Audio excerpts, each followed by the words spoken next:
नमस्कार दोस्तों, सभी का स्वागत है आपके अपने चैनल पर। बच्चों की डिमांड आई कि वर्णमाला से कुछ से क्वेश्चंस जो स्थान के आधार पर, प्रियतम के आधार पर वर्णमाला से क्वेश्चंस पूछे जाते हैं उसके बारे में कुछ बताइए। तो ये वीडियो हमने जो आपके लिए बनाई है स्पेशल, जैसे कल टेस्ट है आने वाले समय में, ये आपके लिए बहुत काम आएगी। चाहे एसएससी की बात हो, चाहे क्लरिकल की बात हो, डीएसएसबी बोर्ड की बात हो, केवीएस टीचर की बात हो, हमेशा वर्णमाला से क्वेश्चंस पूछे जाते हैं। वैसे तो हमें आसान लगता है कि वर्णमाला तो सब कर लेते हैं, लेकिन जब अच्छे क्वेश्चंस पूछे जाते हैं तो आपको बड़ी समस्या आ जाती है। तो आज उस समस्या का समाधान आपके सामने है। मैंने वर्णमाला पहले ही लिखी हुई है। देखिए, सबसे पहले आपको पता होना चाहिए वर्ण किसे कहते हैं। सामान्य सा क्वेश्चंस है, आप भली भांति जानते हैं। वह छोटी से छोटी इकाई, भाषा की वह छोटी से छोटी इकाई जिसके टुकड़े नहीं हो सकते। एक बार ये क्वेश्चन पूछा भी गया था कि भाषा की लघुतम इकाई कौन सी है, तो उसमें कई ऑप्शन थे, तो उसमें एक वर्ण ऑप्शन था, वही आंसर इसका था। वर्ण दो प्रकार के होते हैं, स्वर और व्यंजन। आपको पता ही होगा, स्वर और व्यंजन।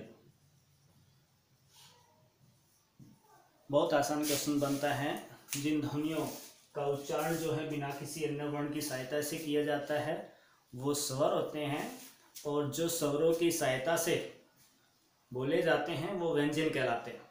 आसान सी बात है, लेकिन जब बात आती है क्वेश्चंस में, एग्जाम में बात आती है, तो प्रियतम के आधार पर पूछ लेता है वर्ण, आपसे स्थान के आधार पर पूछ लेता है, स्वर तंत्री के आधार पर पूछ लेता है, श्वास प्रणाली के आधार पर पूछ लेता है, तो आपको थोड़ा सा असमंजस हो जाता है कि आंसर क्या होगा।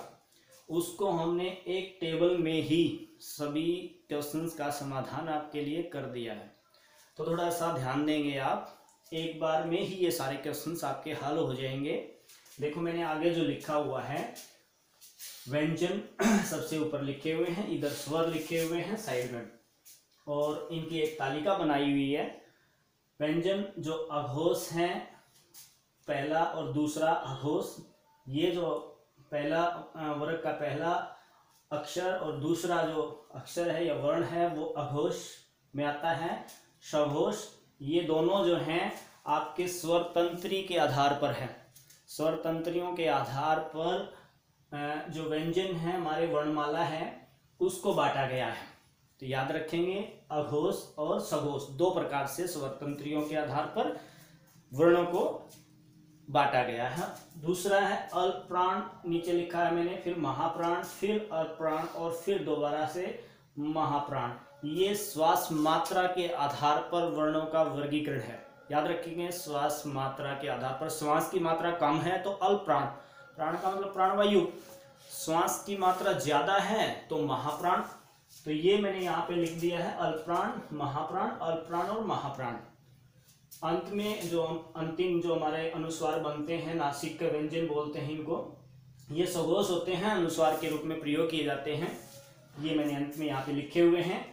आप देखेंगे सबसे पहले जो हमने यहाँ पे लिखा हुआ कंठ, तालव, मूर्धन्य, दंत, औस्थ, ये जो वर्गीकरण है व्यंजनों का हो या फिर स्वरों का हो, ये स्थान के आधार पर वर्णों का वर्गीकरण है। स्थान के आधार पर याद रखेंगे, कौन सा स्थान, मतलब हमारे गले के जो हमारी तंत्रियां हैं उनका स्थान बांटा गया है। कंठ कहाँ से आवाज आ रही है, तालु से आवाज आ रही है, मूर्धन्य से आवाज आ रही है, तो वहाँ के हिसाब से हमने ये वर्गीकरण किया हुआ है। आपको केवल इस पे ध्यान देना है, एक बार पढ़ते ही आपको याद हो जाएगा। ये देखिए, कंठ से अगर हम बात करें तो क वर्ग पूरा है, क ख ग घ तक, और फिर अ और आ दोनों स्वर जो हैं वो भी कंठ से ही बोले जाते हैं। ध्यान रखना, दोनों स्वर अ और आ। इसके साथ तालु से च वर्ग पूरा और ई अ ये जो हैं बोले जाते हैं तालों से। लेकिन याद रखेंगे, जो ऐ है जिसको आप बड़े ए के रूप में यूज करते हैं, प्रयोग करते हैं, कंठ और तालु दोनों का मिला जुला रूप है। उसके बाद है मूर्धन्य, ट वर्ग जो है मूर्धन्य से प्रयोग किया जाता है, ट ठ ड ढ, और री जो हमारी स्वरों में जिसकी गिनती की जाती है री वर्ण, वो जो है हमारा मूर्धन्य उसका स्थान है। जो आप स्थान बोलेंगे, बोलने का जो स्थान है वो मूर्धन्य, उसका वर्गीकरण किया गया है। दंत जो दांत जिसमें प्रयोग किए जाते हैं वर्णों में, त थ द न तक, ये त वर्ग जो है दंत से प्रयोग किया जाता है। और फिर औष्ठ, होठों से प्रयोग किए जाने वाले जो वर्ण हैं वो प वर्ग वाले हैं। प वर्ग यहाँ पे मैंने लिख दिया है। उ और उ औ ये तीनों औष्ठ से प्रयोग किए जाते हैं। याद रखेंगे ये स्थान के आधार पर वर्गीकरण था व्यंजनों का, और साथ में है स्वरों का। याद रख लेंगे, इनमें से क्वेश्चन पूछे जाते हैं, आपसे सीधा दे देगा वो ई वर्ण जो है का उच्चारण स्थान बताइए। तो आपने सीधी सी बात ही यहां से याद रखना है, ताल्लो, ऐसे याद रखना है। तालु जो हमारे गले के अंदर प्रयोग किया जाता है, वहां से इसकी ध्वनि निकलती है। दूसरा फिर क्वेश्चन बनते हैं, अघोष वर्ण कौन कौन से हैं? तो याद रखेंगे अघोष और सघोष स्वर तंत्रियों के आधार पर वर्णों का वर्गीकरण है। स्वर तंत्रियों के आधार पर जो हमारे स्वर निकलते हैं, तो पहली पंक्ति और पहला वर्ग का पहला और दूसरा, मतलब पहली जो लाइन है आपकी, दूसरी जो है ये क और ख, ये वर्ग के जो पहला और दूसरा वर्ण है वो अघोष हैं, और उसके बाद तीनों सघोष हैं। याद रखेंगे, आसान सी बात है। पिछले जो तीन हैं वो सघोष, पहले दो अघोष, ऐसे याद रख लेंगे आप। दूसरा है अल्पप्राण महाप्राण। अब यहाँ पर थोड़ा सा आपको ध्यान रखना पड़ेगा, आप किस तरह से श्वास मात्रा के आधार पर वर्णों का वर्गीकरण करते हैं अल्पप्राण और महाप्राण के रूप में। ये जो वर्ण है, पहला वर्ग जो है, वर्ग का पहला जो वर्ण है वो क है, च है, ट, त, प, ये सारे जो हैं अल्पप्राण हैं, श्वास वायु कम लेते हैं। महाप्राण में श्वास वायु ज्यादा ली जाती है, तो ये दूसरा वर्ग और चौथा वर्ग महाप्राण में होता है। ध्यान रखना, महाप्राण के रूप में श्वास मात्रा के लिए जो हमने बात वर्गीकरण किया गया था, महाप्राण जो है श्वास ज्यादा लेता है, इसलिए याद रखेंगे दूसरा और चौथा जो वर्ण है हमारा वो है महाप्राण। ऐसे क्वेश्चन कई बार पूछ लिए जाते हैं। अब ये देखिए, आपको बता दूं मैं, प्रयत्न के आधार पर अगर हम बात करें, प्रयत्न जहां से हम प्रयास करते हैं, तो जो ये केवल च वर्ग को आप छोड़ दें और ऊपर वाले कंठ, मूर्धन्य, दंत और ओष्ठ ये कहें तो इनको स्पर्शी बोलते हैं। ये स्पर्शी व्यंजन है। च वर्ग जो है वो संघर्ष स्पर्शी है। याद रखेंगे, संघर्ष स्पर्शी, ये मैंने अभी लिखा है आपके लिए, याद रखेंगे इसको। संघर्ष स्पर्शी है, प्रयत्न के आधार पर ये अलग से हैं, स्पर्शी और संघर्ष स्पर्शी। यहाँ पर य व र ल ये तीनों जो है सघोष हैं, याद रखना, और अल्पप्राण है। सघोष और अल्पप्राण मैंने नीचे एक ही इसमें लिखे हुए हैं। र को मूर्धन्य से बोला जाता है, ल को वर्ष से उच्चारित होता है, याद रखना। और यह जो है तालु है और वह जो है दंतोष्ठ है। ये है हमारे अंतस्थ व्यंजन। जो प्रयत्न के आधार पर अगर हम बात करें तो ये है अंतस्थ व्यंजन, याद रखेंगे आप, अंतस्थ व्यंजन। और जो हमारे उसम व्यंजन है वो आपको पता ही है, श, श, सह, ये उसम व्यंजन है। जो पहला वही है, अघोष है, अल्पप्राण है। दूसरा वैसे ही आप इसको ऐसे भी वर्गीकृत कर सकते हो, देख सकते हो, बिल्कुल लाइन के हिसाब से। तो ये मैंने वैसे ही लिखे हैं। श जो है तालु से बोला जाता है। अगर हम बात करते हैं स्थान के आधार की, श मूर्धा से बोला जाता है, स दंत से बोला जाता है, और ह कंठ से इसका उच्चारण किया जाता है। ये था आपका वर्गीकरण, वर्णमाला का कैसे वर्गीकरण किया जाता है, याद रखेंगे आप। दूसरी बात, कई बार क्वेश्चन पूछ लेता है वर्णों की उच्चारण के आधार पर कितनी संख्या होती है। दो प्रकार से क्वेश्चन पूछा जाता है ये, एक तो उच्चारण के आधार पर बताइए और एक लेखन के आधार पर। उच्चारण के आधार पर याद रखेंगे आप 45। उच्चारण के आधार पर उच्चारण के आधार पर जो हमारे वर्ण हैं वो 45 हैं, जिसमें आप क्या क्या शामिल करेंगे, आपके 10 स्वर होंगे इसमें और 35 व्यंजन होंगे।